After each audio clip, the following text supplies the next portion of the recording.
Hey Bill, thanks for coming out. I'm going to share this microphone with you since I'm already vaccinated, so I don't think there's As am I, Bobby. also got COVID regardless that I was vaccinated. No, I got all three, so there you go. Good afternoon, good morning, whoever will be watching this later on. Good day, my name is Bobby Taruk with Keller Williams Premier Properties. We're at the tail end here of an open house, had a great turnout, 200K price point, lots of traffic, but Bill, what I heard was that there's quite a bit of discouragement out there. So I'm gonna ask you a couple of questions. Number one, should buyers continue to be discouraged at this point in time? You know, and I keep saying this, I feel like it's a broken record, but I've been doing this for about 25 years, and this is an interesting time to say the least. But I would not lose hope. I think right now we're seeing a shift in the marketplace. I've heard a lot of real estate agents like yourself that have been saying that second quarter and third quarter, I think things are going to open up a little bit. So I would be hopeful. So, and the other thing to mention too is that I think people are kind of really freaking out because interest rates are going up, but you have to understand why they're going up. They're going up, they're trying to stamp out the inflation here. So if that's the case, and let's say rates go up, that's going to probably give you maybe a little bit better opportunity to get a good deal on a house. Not necessarily get a lower offer accepted, but maybe you're not going to have to pay over price for a house like a lot of people have been doing. So I think there's a lot of hope in the marketplace right now. I have a contrarian view. I can only take a look at the month of May.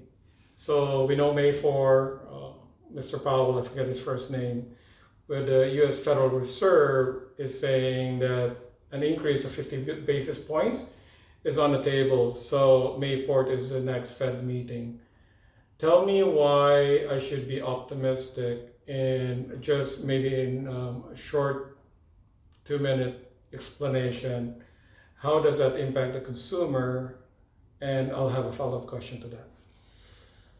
Yeah, so I think the hardest part right now is to really understand where the Feds are going with the interest rates. And when you hear the news that the Feds are going to do something, a lot of times you'll see that the price is already built into the interest rates right now. So that's the reason why you're seeing spikes in interest rates the way we have been seeing.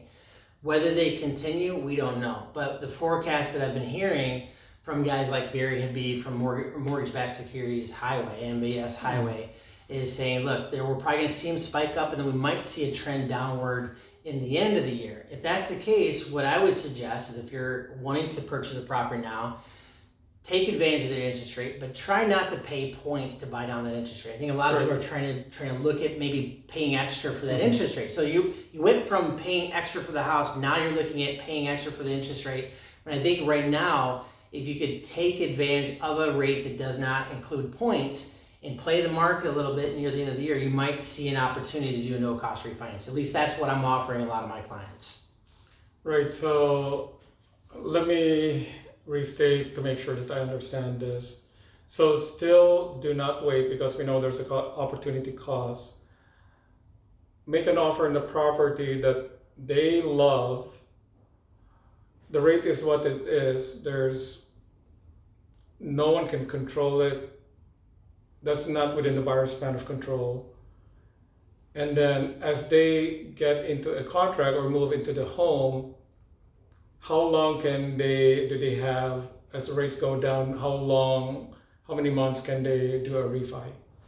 And how much is that going to cost them? Good question. A lot of lenders will say that it takes about 6 months or a year to allow the seasoning in their terms with regards to refinancing. Our company, Caliber, is a big, huge servicer nationwide, and what we'll offer is a 4-month window where you can actually refinance.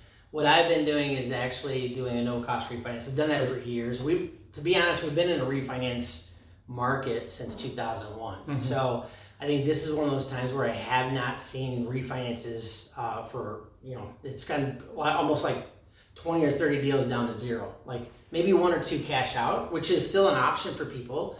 Rates have not gone out the window that much. So there's still opportunities there and to utilize your equity. But at the end of the day, I think what I would say is don't pay points, and then maybe look at an opportunity as far as doing a no-cost refinance. Now, in general, refinances typically cost about $2,500. That's Right. Title's about $700. You have lender fees, which is about $1,300, and you have your appraisal for $500. Absolutely. Bill, last question. So we talked to one of the buyers, potential buyers here. They're very discouraged. They're doing 25, 30, 35K over asking, and they're still losing on those bids. I love their perspective about very entrepreneurial, by the way, as you mentioned. It looks like they're going to downscale their living space and downscale their price point, maybe go into a multifamily attached housing, purchase that property, go into the property since they're renting right now, and their rent is going up from $2,100 to $2,900, which to me is insane in Schaumburg. Yeah. Move into a smaller living space, attached housing, like I mentioned. However, as the market stabilizes, more like a balanced market, then they can move up into that home that they really love and then lease the property that they just purchased. What are your thoughts on that? Actually, I think that's a great play. And that's why you bought in Florida, right? I mean, the two things to get away from inflation and taxes are investing in yourself and investing in real estate. And I think that's a great play for somebody. If they didn't want to pay $2,900 for their rent, which is going towards somebody else's equity, Right. Why not take advantage of it on themselves, get the tax break, get the home ownership, and use it as a rental investment down the road? I think it's a great opportunity for anybody right now. Right. So Bill, last thing, just remind people how to get a hold of you. How do they apply for a loan, or how do they reach you? Sure. I'm on all the social media channels, Facebook, Instagram, LinkedIn. Bill Pendley is my name, and my username for Instagram is Bill the Mortgage Guy. I have a link tree with all the links that we could link up, as well as set up a Calendly Zoom call with Bobby and his team. My number is 630-330-5626. I don't know if I told you this, but the last four numbers actually spell loan. I did that a long time ago. That was the early marketing days. Wasn't aware of that. Yeah. Anyway, my name's Bobby Taruk with Joan Taruk, Team Taruk with Keller Williams Premier Properties and out of Glen Ellen, Illinois.